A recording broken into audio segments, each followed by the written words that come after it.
तुम जब लाइन में लगते हो ना दर्शनों के लिए, मैं गुरु जी से ये पूछूंगा, गुरु जी से ये पूछूंगा, ये करूंगा, 20 मतलब 2 4 5 सवाल मन में रखता है। क्या जी और जैसे गुरु जी दर्शन देते देते आते थे, सब भूल जाता था क्या पूछना था क्या नहीं पूछना था, सब बंद हो जाता था दिमाग। सुनने भगत जब हम दर्शन करते थे गुरु जी के वहाँ पे, यूं गुरु जी 100 मीटर यूं ज्यादा 100 मीटर यूं, तो हम यूं देखते थे वो दीवार पे यूं रख के हाथ यूं गुरु जी आ रहे हैं, गुरु जी के चेहरे पे चरणों पे दो ही जगह। अब जैसे गुरु जी पास में आते थे ना, ऑटोमेटिक आंख बंद हो जाती है, मतलब कुछ एकदम सुन।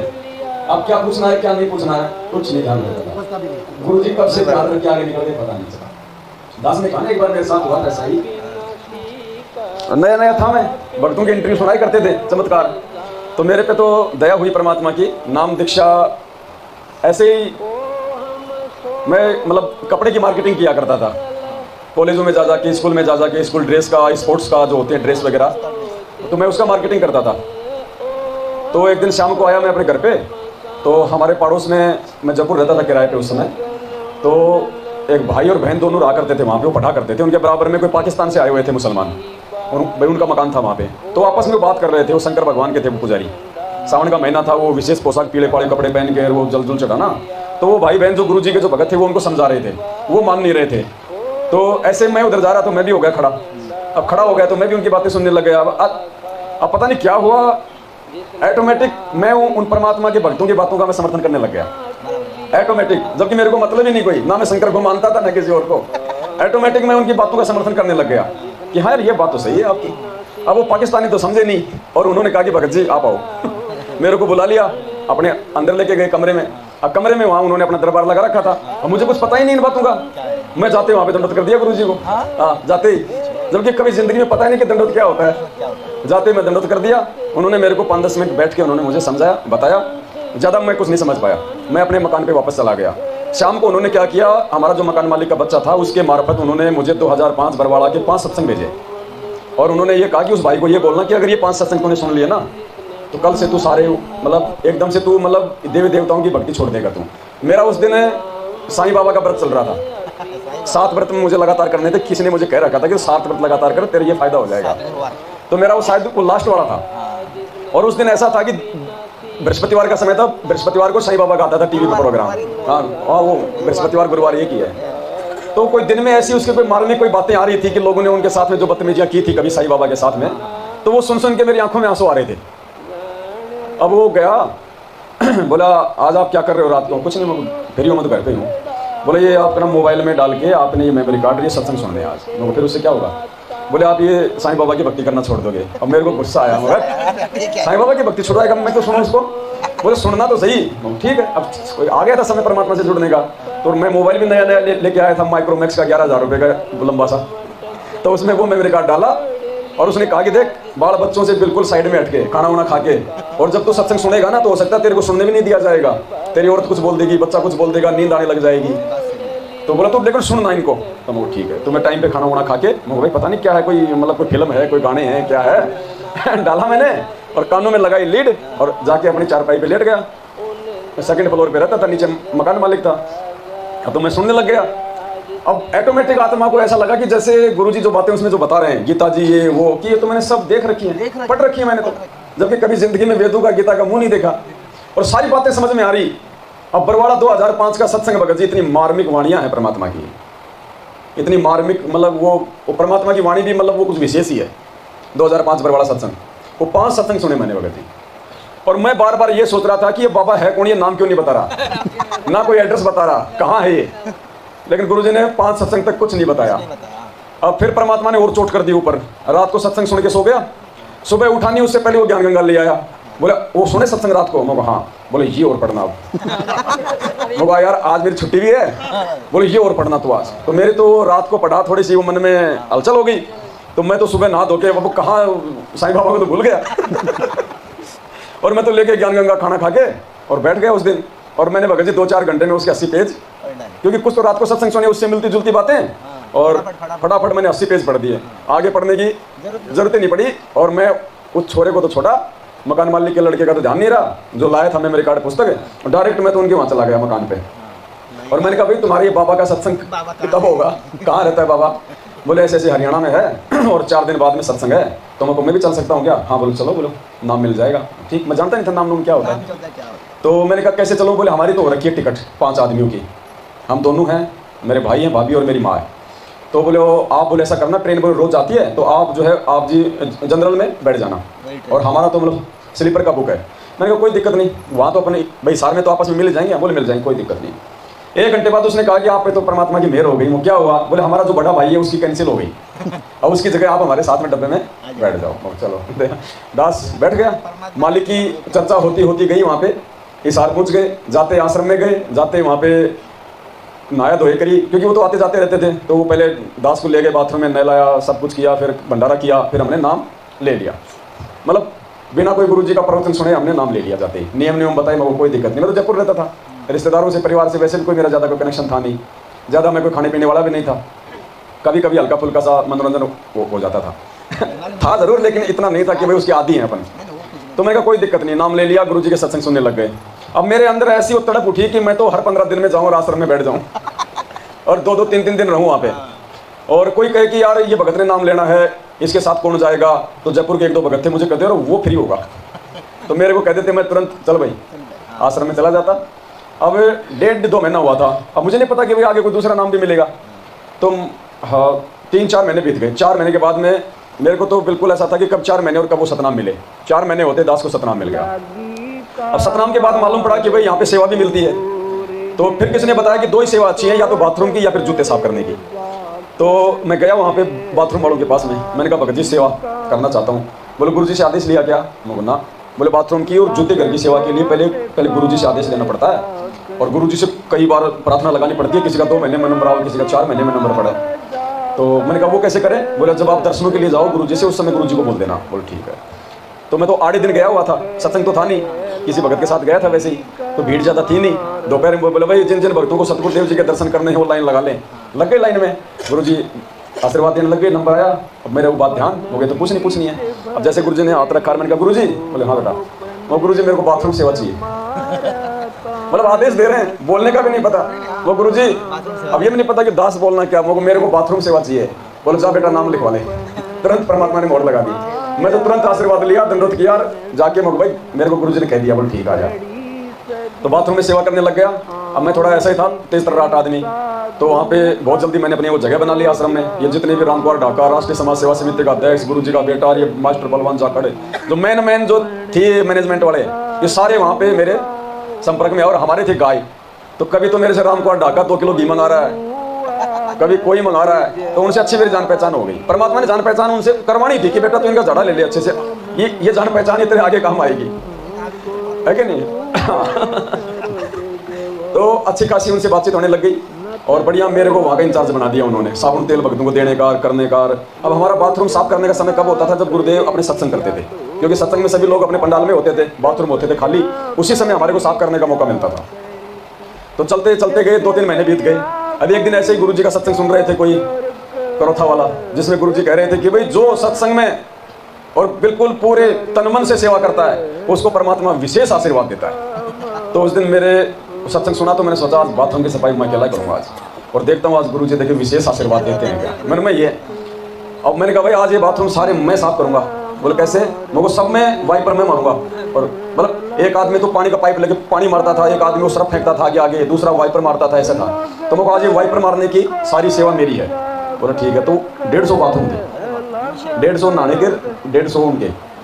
हाँ, तो मैंने वो पकड़ा और आगे आगे वो सरफ पर पानी फेंकता गया मैं, और गर्मी का टाइम पसीना पसीना, सारे बाथरूम अकेले ने कर दिए। और फिर बैठ के गुरुजी का नाद होकर सत्संग सुनने लग गए। रात को फिर हमारा नंबर पड़ता था बाथरूम सेवादारों का कि भाई गुरुजी का आशीर्वाद लेने के लिए आ जाओ। ये रोज का काम था। तो मैं सोच के गया था कि आज मैंने पूरे बाथरूम साफ किए हैं और विशेष सेवा करी, आज तन मन से करिए। और गुरुजी कह रहे थे कि जो ऐसे तन मन से करेगा उसको मालिक विशेष आशीर्वाद देता है। तो मैं ये सोच के वहाँ गया। अब वहाँ गए, गुरुजी के लाइन में लगे। अब जैसे गुरुजी आने लगे तो भूल गया मैं कि भाई क्या है क्या नहीं है, कोई मन में नहीं आई कुछ भी, बिल्कुल भी।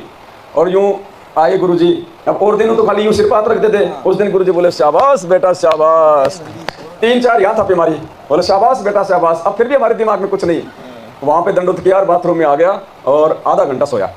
और सोने के बाद अचानक से दिमाग में आया आज तो गुरुजी ने स्पेशल आशीर्वाद दिया है। भाई ये तो अंतर्यामी परमात्मा है, ये भगवान है, ये अंतर्यामी मन की बात को ये जान गया। तो वहां से फिर दास को एक और ज्यादा थोड़ा मतलब विश्वास हुआ परमात्मा के ऊपर कि भाई अंतर्यामी है मालिक।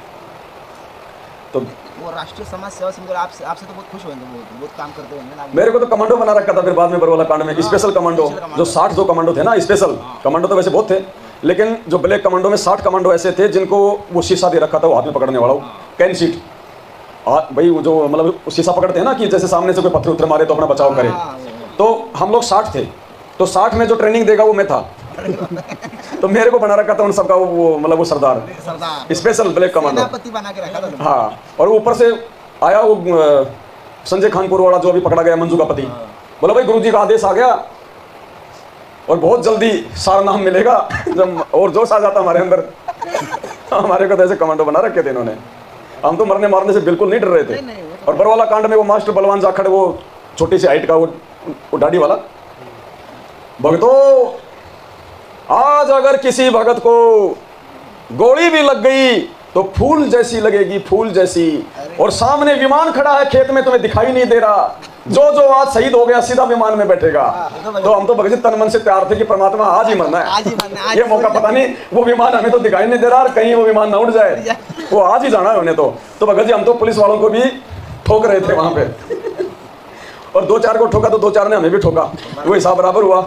अब एक ने क्या किया कि आश्रम से पत्थर मारे जा रहे थे पुलिस वालों पे, हाँ ऊपर भगत जी ट्रोलियां भर भर के ईंटों की फोड़ के लगा रखी थी आश्रम पे इन लोगों ने। आप लोगों को ऐसा नहीं लगा कि भगवान ऐसे कैसे बात? अब उस समय बुद्धि ऑफ थी भगत जी, नहीं तो जुड़े थे, इतना ज्ञान कहाँ था भगत जी। ये तो आज दया बख्शी भगवान ने इन चीज़ों को समझने की सद्बुद्धि दी है, दिमाग ऑफ था। तो उधर से पुलिस वाले उन्हीं को उठाता कि हमें मार रहे थे। अब एक पुलिस वाले ने ऐसा पत्थर मारा मेरे यहाँ लगा भगत जी, अब मेरे से वो डंडा भी छूट गया और वो कैन सीट भी छूट गई, मैं तो यूं कर रहा। और मेरे को बात याद आ गई कि वो झूठ बोल रहा है कि आज अगर गोली भी लगेगी तो पत्थर जैसे लगेगी, ये तो पत्थर इस हाथ को सुना कर दिया। मेरे को फिर तो इसकी विमान वाली बात भी झूठी है, कोई विमान नहीं खड़ा। थोड़ी देर बाद उधर से पुलिस वाले आए, गुस्से में उन्होंने ठोकना पिंदना पत्थर उत्तर इधर मतलब दास के यहाँ पे मतलब लहू लुहान हो गया, इधर उधर पत्थर उत्तर मार के पूरा। अब मेरे को 4 भगत पकड़ के मेरे को आश्रम के अंदर ले गए, और हाँ वहाँ पे हॉस्पिटल में ले गए, वहाँ पे इंजेक्शन लगाया और पट्टी उट्टी करी, फिर मेरे को वहाँ से उठा कर अंदर पंडाल में बैठा दिया। सर्दी का टाइम था, रजाई वगैरह मेरे को उड़ा दी। अब वहाँ बैठे जवान, मैं तो देखा सारे बाहर होंगे, और वहाँ बैठे जवान, और मैं बोल रहा नालायको गधो, चलो मेरे को बाहर जाओ, लड़ो उनसे जाके। मुझे अंदर बैठे हो तुम, डरपोक हो तुम, कायर हो, और वो कुछ नहीं, चुपचाप बैठे। उनको मालूम था कि बाहर क्या मिलेगा, तू क्या लेके आया, बाहर से ले आया प्रसाद, ये हमें मिलेगा।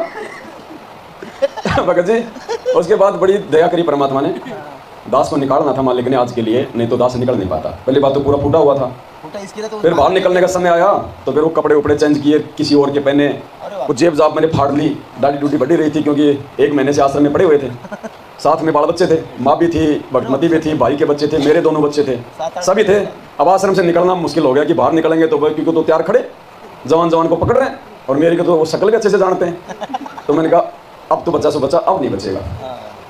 तो मैंने वो तो छुपाया, लंगड़ा ने किया बंद, और जेब जाब मैंने फाड़ी, ऐसे लगा बावड़ा सा, और माँ को आगे कर दिया, भगतमती को पीछे, मैं बीच में हो गया, साथ में वो भाई का बच्चा था उसको ले लिया, सिर पे वो ले लिया बैग, ऐसा लगे जैसे कोई बावड़ा सा है, और चलने लगे। अब डर इतना भयंकर उस समय भगत जी, जैसे मतलब साक्षात वो काल भगवान खड़ा है, वो डर सबका ही था, मेरा अकेले का नहीं। और सामने हरियाणा रोडवेज की खड़ी बसें, वहाँ डंडे मार के भक्तों को चढ़ा रहे, डंडे मार के सबको। अब मेन गेट से तो निकल गया, बस के पास में पहुंचा तो एक ने हाथ पकड़ लिया पुलिस वाले, बोले इधर तू तो कैन सीट में था ना, कैन सीट में था ना तू। अरे मेरे को भाई साहब मैं कैन सीट में नहीं था, देखो मैं तो 5 फुट का आदमी, वो तो 6 फुट वालों को ले रहे थे, मैं नहीं था भाई साहब, मैं नहीं था। अच्छा वो बोल दिया, बोला नहीं तू ही था। अब इतने में कोई एक बूढ़ा सा था पुलिस वाला, परमात्मा ने प्रेरणा करी, बोला अरे कहाँ से तू, मैं को भाई मैं राजस्थान के जयपुर से। उसने एक मारी मेरे कान पे, बोला चल अंदर घुस जा। वो मेरे को अंदर घुसा दिया, सारे बरबार बैठ गए, वो जान में जान आई।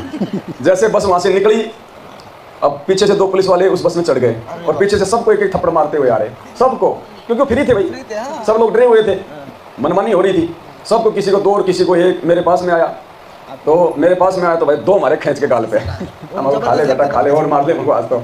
भक्तमती उससे लड़ने लगे, मेरे को तो बैठ ही रहे, मैं इशारा कर रहा हूँ, रहने दे तू, 2 थप्पड़ी नीचे उतार देगा तो क्या होगा। भाई पुलिस वालों का हाँ, फिर जैसे हम लोग हिसार में उतरे, तो जैसे नीचे उतरे तो एक इधर खड़ा, एक इधर खड़ा, उतरते के भी एक मारा खींच के। मतलब जब तक हम लोग जयपुर नहीं आ गए ना, तब तक हमारा वो हार्ट बीटिंग खत्म नहीं हुई। देख लो कार्ड में कितना चक्कर है। कैसे निकाला परमात्मा? दोनों परमात्मा ने कैसे निकाला? अच्छा, वो पुलिस वाला मेरे को क्या बोला वो बस में, बोला तू आ कैसे गया, तू बच के कैसे आ गया, तेरे ऊपर तो भगवान की कोई विशेष मेहर है। वो बोल रहा हाँ, बोला तेरे ऊपर तो भगवान की कोई विशेष मेहर है, तू आ कैसे गया, तेरे जैसों को तो आने नहीं दे रहे बाहर। हाँ ना, बाहर आने नहीं दे रहे। उस समय तो नहीं पता, आज पता चल रहा कि भगवान की मेहर थी कैसे, परमात्मा ने ये काम करवाना था संगत में। वो तो सेवा आपने पहले ही मांगी परमात्मा से, तो वो सेवा अभी तक आपसे चालू है ना, बाथरूम साफ करने की। चालू ही रहे। हाँ, तो ये भी तो गंदगी तो है जो साफ करवा रहे हैं परमात्मा। साफ करने की तो अभी सेवा चालू है बाथरूम इसके लिए की। तो परमात्मा शाबाश बेटा शाबाश। ये कि मेरे को मेरा शेर मिल गया, ये मैनेजमेंट की जो अंदर फंसी आत्माओं को साफ करने की। शेर तो क्या मिल गया, परमात्मा तो गधे को भी आशीर्वाद दे के शेर बना दे। अल्लाह मेहरबान, तो गधा पहलवान। वो शाबाश की दी, वही तो आशीर्वाद दिया ना भैया। हाँ, तो भाई मालिक ने तो भैंसे राम को एक ही बार, खाली एक बार ही आशीर्वाद दिया था, वो बताओ संस्कृत बोलने लग गया। यहाँ तो मालिक ने 3-4 बार ढंग से मारे थे, तैमूर लंग की तरह। शाबाश बेटा शाबाश। तो ये दया थी परमात्मा की। देखो अभी पीछे मुड़ के देखने के बाद पता चल रहा है कि भाई वो शाबाश की नहीं, वो आशीर्वाद था भाई। भाई आशीर्वाद भगवान तो वही है ना भगत जी। हाँ, तैमूर लंग को सिर्फ मारा तो उसको और भगवान का आशीर्वाद सामान्य नहीं होता, और भगवान यदि खुश होकर आशीर्वाद दे दे तो कोई बात, तो फिर तो छप्पर फाड़ दे। छप्पर तो फाड़ रखा है, और क्या है। लो भगत जी और बताओ कुछ। बताओ।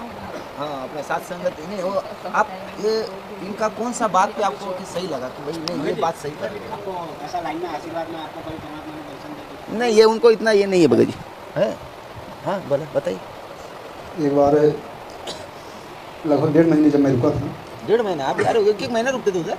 हाँ, परमात्मा से। परमात्मा नहीं भगाते थे, मैनेजमेंट वाले भगाते थे। हाँ, मैनेजमेंट वाले भगाते मुझे नहीं थे। भगाते थे। हाँ, वहाँ और से आप तो खास थे, आप तो नहीं रह जाते तो अच्छा कहा थी। परमात्मा से आदेश लेना रहता था, और आदेश लेके बोल सकते थे कि जैसे कि परमात्मा मैं अगले समागम तक रुकना चाहता हूँ। उस हिसाब से मैं रुका हुआ था आदेश लेके। तो फिर बाद में बोले कि ऐसे नहीं, कुछ सेवा भी करनी पड़ेगी। तो सेवा के लिए कहाँ जाएँ, तो फिर आदेश आया, मतलब कि भगत लोग बोले कि परमात्मा से लेना पड़ेगा। तो मैं परमात्मा से 6-7 भगत थे, तो सब लोग गए, तो बोले कि परमात्मा रुकना चाहे समागम तक, तो कोई सेवा परमात्मा दे दीजिए। बोले कैसे सेवा करोगे? तो जो भी सेवा हो परमात्मा। तो फिर बोले कि जो भी सेवा आए तो करते रहना आश्रम में। तो हो गया भंडारे में साफ़ सफाई की सेवा, और फिर अपना जहाँ पे समागम होता था उसी झाड़ू मारना, फिर उसको पूरा पानी से धोना, साफ करना, ये होता। फिर हाँ, बरेच आश्रम में बरेच काही सुविधा वगैरह होती, धोने पीने का सब। पानी की जो टंकियाँ थी, पानी जो पीने का आता था, पानी के होत थे बड़े-बड़े, हाँ। टंकियाँ थी सब था। हाँ, बड़ी-बड़ी सी टंकियाँ थी। गर्म पानी का पूरा एक वो बना रखा था छत पे। हाँ। हर बाथरूम में गर्म पानी भी आता था। हाँ, 2-2 टंकियाँ थी, ठंडे पानी की, गर्म पानी, जिससे नहाने लाओ। 2-2 प्रकार के साबुन, नहाने के, कपड़े धोने के साबुन, तेल, सब कुछ मिलता था। परमात्मा अपने बच्चों को सब देते थे। अरे बंदी छोड़ 24 घंटे भंडारा। इधर अभी तो 2 बिस्किट, 2 ही बिस्किट देते ना भाई जी। हाँ, अभी 4 अभी तो 4 और 2 बिस्कुट, 4 बिस्कुट देते हैं। 4 देते ना, अभी हमको 2 ही देते थे। मतलब ज़्यादा नहीं लेना, 2 ही। कोई ज़्यादा सेवा करता तो 6 भी दे देते हैं। हाँ, वहाँ पे जो भी सेवा आती थी हम लोग करते थे।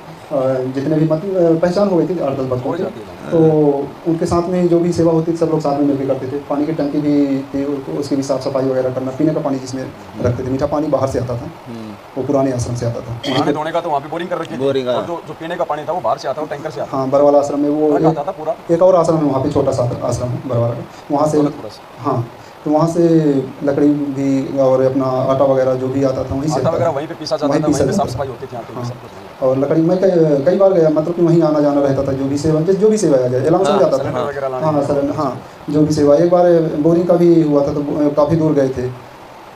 बोरिंग हुई थी जिस साइड में अपना मध्य प्रदेश से आता था गेहूँ, वैसे परमात्मा गेहूँ वहाँ से मध्य प्रदेश से डायरेक्ट ट्रक मनाते हो ना, भंडारा चलता था उस साइड में। बोरिंग हुई थी बाहर। बोरिंग म्हणजे बॉम्ब उडवला था। हाँ, वो इतनी चौड़ी सी पाइप लगती थी। हाँ, वो बोरिंग टाकले अंदर। हाँ, बुक्की टाइप का शायद उसको बोलते हैं। हरियाणा में जाके पानी वहाँ पे ऊपर ही है, तो वहाँ पे वो लगती है ना बुक्की हाँ, लगती है, बुक्की से। हाँ, बुक्की, और हाँ। रस्सी से यूँ खींच के उसको छोड़ते हैं, फिर वो नीचे खड्डा करता हाँ, है। हाँ, वो उसका। हाँ, तो जो भी सेवा आती थी तो 1.5 महीने लगभग हम लोग वही करते थे। जो भी आ जाती सेवा, अलाउंस होता तो जो भी आता था वही करते रहते थे। तो मतलब भक्तों में हम लोग जैसे कि 8-10 भगत होते थे, तो उनमें होड़ लग जाती थी कि कौन कितनी स्पीड से मंत्र जाप करता है। अरे वाह, मतलब ऐसे उस समय ज़्यादा वो नहीं था कि कौन कितनी स्पीड में 20 जाप मिनट कर ले। नहीं, 1 मिनट में कितने, मतलब सांस जब तक खत्म नहीं हो तो कितने मंत्र जाप कर लिए। तो हो गया करते थे कि कभी किसी 5-5 मिनट में, 26 मिनट की, जैसे कि अपना सही से अगर करें। हाँ, प्रथम मंत्र 10 मिनट में कर देता था, 5 मिनट में कर देता था, वो कंपटीशन हो रहा था। कंपटीशन। तो वहाँ पे ऐसे ही चलता रहता था। फिर मतलब सेवा में चरण सेवा के लिए तो वहाँ पे ये बोलते थे कि जो खास होते हैं उनको चरण सेवा मिलती है, तो हम लोगों को चरण सेवा नहीं मिलती थी। फिर एक दिन ऐसे हुआ कि चरण सेवा परमात्मा से मांगा जाए, तो अंदर से ऐसे हुआ कि चलो आज तुम पक्का मांग ही लेंगे चरण सेवा। तो लाइन पे लगा हुआ था, एकदम किनारे ही था, लास्ट में गया कि जब सब भगत सब जाएंगे, परमात्मा रुकेंगे सुनेंगे तो सुनेंगे अपनी बात। हाँ, उसके हिसाब से मैं लास्ट में गया, लास्ट लाइन में, तो एकदम साइड में ही खड़ा रहा। तो परमात्मा से मैं बोला कि एक बार तो मैं नहीं बोल पाया था, परमात्मा आगे निकल गए थे, लगभग 3-4 हफ्तों के आगे आशीर्वाद देते हुए। फिर मैं असली मतलब हिम्मत थोड़ी हुई, परमात्मा से मैं बोला कि परमात्मा मैं चरण सेवा चाहता हूँ। तो परमात्मा वापस वहाँ से आए, आशीर्वाद दिए, और मैं उनके जब चेहरे की तरफ देखता हूँ तो चेहरा का मतलब कि जो तेज मतलब नूरी तेज अलग ही वो चेहरा, परमात्मा चेहरा तो परमात्मा का ही था, पर उसके चारों तरफ से अलग से मतलब कि रोशनी टाइप की जैसे कुछ ऐसे निकलती ऐसे एकदम। हाँ, और बोलते हैं जैसे महापुरुषों के पीछे वो वाइट सा होता है ना, वो सा सूरज के जैसा। तो मैं उनके चेहरे की तरफ देखा और आंखें बंद करके आशीर्वाद परमात्मा दिए, बोले कोई बात नहीं बेटा, आशीर्वाद दिए परमात्मा और आगे निकल गए। तो ये चरण सेवा केवल मांगा था परमात्मा से, तो परमात्मा ने तो मांगा तो देंगे भाई देंगे परमात्मा, भगत दिए ना, वो भगत के साथ गए थे तभी दिए। हाँ, उस बार चरण सेवा में जब मैं गया था तो 15-20 मिनट के लगभग गए वहाँ पे, मिल गई थी तो चरण सेवा वहाँ मिली थी। पर बाद में काफ़ी 1 आध साल बाद ऐसे मतलब हुआ कि जैसे कि सेवा करते ही थे, सब भक्तों की सेवा, चरण सेवा सबके होते थे, हमारी क्यों नहीं हो रही। ऐसे कुछ लगा कि चलो परमात्मा से आज मांग ही लेंगे चरण सेवा की, परमात्मा चरण सेवा चाहिए। तो जोर दे के मतलब बोल ही दिया, तो परमात्मा वापस आए और आशीर्वाद दिए। परमात्मा उनका रूप देखा, जैसे कि अभी अपने फोटो में है, परमात्मा के चारों तरफ से जो रोशनी टाइप की निकल रही, तो वो हमारी अभी भी आंखों में मतलब एकदम सामने जो भी है। तो कभी कभी ऐसे होता रहता है, वो क्या भूलेगा भाई वो। और हो गया, बाकी से 1.5 महीने थे, तो बाकी उसी दिन बस मांगा था चरण सेवा, बाकी तो आशीर्वाद परमात्मा का तो दिन में 3-3, 4-4 बार मिलता ही था। चलो फिर भी बहुत रहम हुआ भगत जी आप पे। अभी आपको कौन सा बात पवन भगत जी का खींच लाया कि अगर ये सही बात है? पवन भगत जी की मैं वीडियो काफ़ी देखा, तो मुझे ये हुआ कि मैं देखते रहा हूँ, काफ़ी समय तक देखा। बाद में मैनेजमेंट की तरफ धीरे धीरे उधर जाना बंद कर दिया, पवन भगत जी की वीडियो देखता रहा। फिर कुछ भक्तों से संपर्क, जैसे कि कुछ वीडियो पवन भगत जी की आई कि यहाँ पे ये लोग गलत करते हैं, तो भक्तों को ऐसा नहीं करना चाहिए था। जैसे कि लड़ाई वगैरह में सत्संग में परमात्मा कई बार बोले हैं कि भक्तों को धैर्य रखना चाहिए। जैसे कि जब 2013 आश्रम, जब 2013 में करौथा आश्रम जब अपने को मिला था, तो उस समय भी मैं करौथा आश्रम में मैं था, सेवा 5-6 दिन रुका था वहाँ। उस टाइम तो कभी मारने का ऑर्डर तो दिया नहीं परमात्मा ने उस टाइम। हाँ, तो जब अपने को जब आश्रम मतलब कि ये मिल गया था, उसी समय परमात्मा ने सत्संग किया था कि परमात्मा बोले कि बच्चों आप लोगों ने बहुत धैर्य का काम किया है। आप आत्मा में आगे भी ऐसे ही मतलब साधुता दिखाई। हाँ, आगे भी 2013 में एक बार करौथा में फिर से हुआ था जब, तो उससे बाद में कहा था परमात्मा। अभी देखो उन्होंने कौन सा शब्द आ गया कि परमात्मा ने कहा था कि भी आगे भी ऐसी साधुता दिखाना, ये शब्द पे आगे बढ़े कह रखा परमात्मा ने। वीडियो भी अपने पास में 2013 मई या फिर अप्रैल में एक बार आर्य समाजियों के साथ में वहाँ पे झड़प हुई। हाँ, नहीं वो मैंने टीवी में देखा, वो वीडियो देखा। लोग आए थे वापस सेवा से, तो फिर परमात्मा ने सबको आशीर्वाद दिया था, कहा था कि बेटो तुमने जो साधुता वहाँ दिखाई ना, तुमने मेरी आत्मा जो है वो गदगद कर दी, और आगे भी ऐसी साधुता दिखानी। यही शब्द पे भगत जी को समझ में आ गया। लेकिन भगत तो कमांडो बन गए थे। अब काम बिगाड़ दिया ना, मालिक ने तो संकेत किया था ये शब्द कह के कि आगे भी ऐसा समय आएगा, आगे भी तुमने ऐसे धैर्य रखना है। अभी तो समझ में आ रहा है। भगत बीज पलटे नहीं, चाहे आए पड़ोसो झोल, और जय कंचन बिस्टा पड़े घटे नता का बोल। यदि सोने को, गोल्ड को टट्टी के अंदर डाल दिया जाए, उसकी कीमत कम नहीं होती। जिसको पता लगता है कि गोल्ड है, उठाकर साफ करके और अपनी तिजोरी में रख लेता है। तो पुण्यात्माओं, हमारे ऊपर जो गंद डाला था, आज जनता को पता चला कि सोने के ऊपर ये दुष्ट लोगों ने कूड़ा करकट डाल दिया था। आज साफ होने पर पता चला कि who is Rampal, who is Kabir God, और क्या था सतलोक आश्रम करौथा की सच्चाई।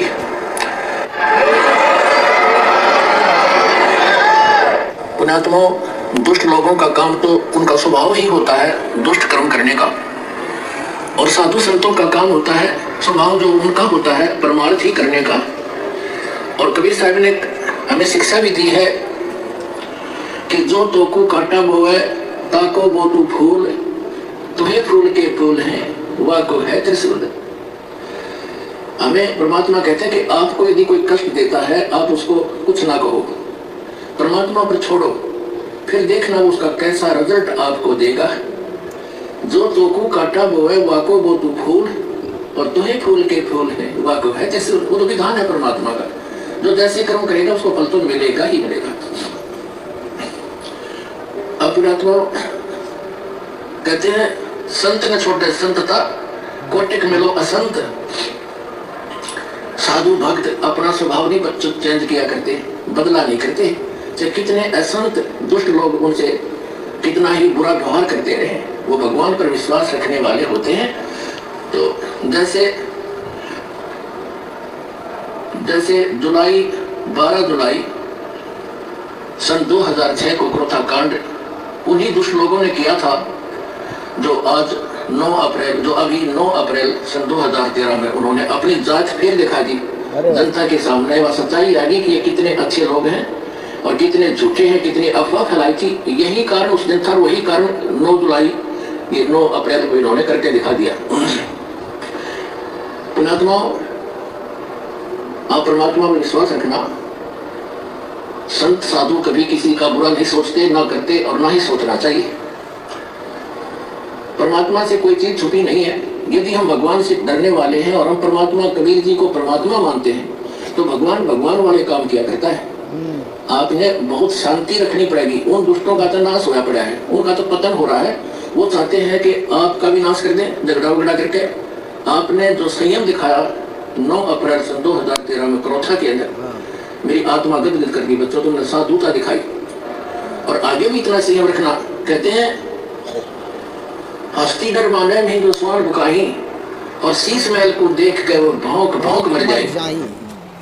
गुरुदेव कह रहे हैं आगे भी तुम इतनी साधुता दिखाना, क्योंकि गुरु जी को पता था 1 साल बाद में क्रोथा कांड ये वाला कांड होगा। और बताओ फिर साधुता कहाँ दिखाई लोगों ने? तो खुद ही कमांडो बन गए, खुद ही लड़ाई झगड़ा कर रहे हैं, पत्थर फेंक रहे हैं, कमांडो बना दिए। परमात्मा भगत बनाने आता है, कमांडो बनाने आता है। देखो भगत जी, यही बात ये सारा सिस्टम करवाया वहाँ पे। और यही बात पे, ये सत्संग पे इनका आँख खुल गया कि नहीं, पवन भाई बरोबर बोल रहे कि ये देखो परमात्मा क्या बोल रहे इसमें।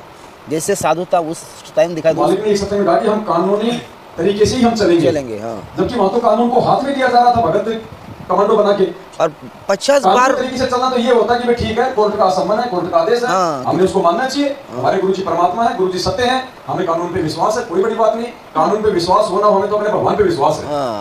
लेकिन ये तो गुरु जी के भी ऊपर वाले बन गए कि हमारे रहते सहते गुरु जी नहीं जाएंगे, नहीं गुरु जी से बड़े हो गए। और असल में इन्होंने कांड ये करवाना था रोक के, भगत जी पता था। इन्हें अर्जुन वाली कहानी कर ली, दोहरा दी जी। तो उसी का तो आज ये परिणाम हो गए, इसी का तो परिणाम भोग रहे हैं। इसलिए तो परमात्मा ने छांट दिया, इनको अलग कर दिया। ये छकनी तो है, छांट दिया परमात्मा ने, अलग कर दिया उनको, अपने मिशन से बाहर कर दिया। अब जब तक उनकी बैटरी चार्ज है तब तक वो खुद गएंगे। चार्जर तो है नहीं उनके पास, चार्जर तो भगवान ने साथ संगति में लगा रखा है। तो भाई बहन मिलकर परमात्मा का शब्द गा लेते हैं, उसके बाद में दूध वगैरह की व्यवस्था हो जाएगी, फिर आराम करेंगे। तो सभी भाई बहन मिलकर परमात्मा का शब्द गाएंगे। तुम मिलके संगत सारी, जय बोलो बंदी छोड़ के, तो बंदी छोड़ किए तुम मिलकर संगत सारी, जय बोलो बंदी छोड़ किए तुम मिलकर संगत सारी, जय बोलो बंदी छोड़ की। अब देखो यहाँ परमात्मा क्या संकेत कर रहे हैं कि सतगुरु जी की दया हुई तब भगत तेरा हर्षाया था। सतगुरु रामपाल जी भगवान गुरु शिष्य परंपरा का निर्वाह करते हुए अपने गुरुदेव के लिए कह रहे हैं, यानी स्वामी तो हम नहीं कह सकते उनको, क्योंकि हमारे स्वामी तो सतगुरु रामपाल जी भगवान है, हम उनको पूज्य तो कहना ही नहीं है। पूज्य तो केवल हमारे परमात्मा ही हमारे लिए, हम उनको आदरणीय बोल सकते हैं। आदरणीय रामदेवानंद जी, महाराज भी नहीं कह सकते, आदरणीय रामदेवानंद जी। तो यहाँ सतगुरु रामपाल जी भगवान अपने मुंह बोले गुरु आदरणीय रामदेवानंद जी के लिए कह रहे हैं कि सतगुरु जी की दया हुई तब भगत तेरा हर्षाया था। अब देखो कितना बड़ा गहरा संकेत है। सतगुरु जी की दया हुई तब भगत तेरा हर्षाया था, और काशी जी में आश्रम तुम्हारा इस दिन ने पाया था। अब राम देवानंद जी का काशी में कहाँ आश्रम था भाई? वो तो रामानंद का आश्रम था, रामानंद का था। राम देवानंद जी जो हमारे दादा गुरुदेव जी कहलाए, उनका कहाँ आश्रम था काशी में? वो तो रामानंद जी का था, जो 650 साल पहले कबीर जी के मुंह बोले गुरु थे। परमात्मा ने इस शब्द के माध्यम से यह साबित कर दिया है कि 650 साल पहले पंडित रामानंद की आत्मा आज ये आदरणीय रामदेवानंद जी महाराज हैं। क्या कह रहे हैं गुरु जी? सतगुरु जी की दया हुई तो भगत तेरा हर्षाया था। कह रहे हैं कि 650 साल पहले, हे गुरुदेव, 650 साल पहले जब आपकी मेहर हुई थी तो आपका जो दास था बहुत ज्यादा जो है प्रसन्न हुआ था। क्यों? काशी जी में आश्रम तुम्हारा इस दिन ने, गुरुजी अपने लिए संकेत कर रहे हैं कि काशी जी में आश्रम तुम्हारा, आदरणीय रामदेवानंद जी को कह रहे हैं कि जब आप 650 साल पहले पंडित रामानंद जी थे उस समय काशी जी में आश्रम तुम्हारा इस दिन ने पाया। वर्तमान में कौन? सतगुरु रामपाल जी भगवान। तो कह रहे हैं कि काशी जी में 650 साल पहले जो तुम्हारा आश्रम था वो इस रामपाल दास को ही प्राप्त हुआ था। उस समय मैं कबीर था और आप मेरे मुंह बोले गुरु रामानंद। तो ये परमात्मा ने अपने परमात्मा होने का एक प्रमाण दिया कि वो कबीर मैं ही हूं। और 650 साल पहले वो रामानंद वाली आत्मा आज ये रामदेवानंद जी है कि काशी जी में आश्रम तुम्हारा इस दिन ने पाया था। वरना अगर अपन अगर वैसे बात करें कि वे काशी में जो आश्रम है ये वे सबसे पहले संत रामपाल जी ने पाया था, तो पाया कहाँ? उनसे पहले तो पता नहीं, वो तो 650 साल से बने हुए हैं। उससे पहले तो न जाने कितने लोग आ रहे जा रहे घूम रहे देख रहे। तो परमात्मा वहां संकेत कर रहे हैं 650 साल पहले जब रामानंद जी को उन्होंने अपना मुंह बोला गुरु बनाया था और उस समय वो आश्रम जो था वो जो है परमात्मा ने ही संभाला था। परमात्मा को ही आश्रम मिला था पंडित रामानंद जी के शरीर छोड़ने के बाद। तो ये संकेत परमात्मा ने यहाँ किया है। सतगुरु जी की दया हुई तब भगत तेरा हर्षाया था। सतगुरु जी की दया हुई जब भगत तेरा हर्षाया था। काशी जी में आश्रम तुम्हारा इस दिन ने पाया था। काशी जी में आश्रम तुम्हारा इस दिन ने पाया था। ये संत सदा उपकारी, जय बोलो बंदी छोड़ की।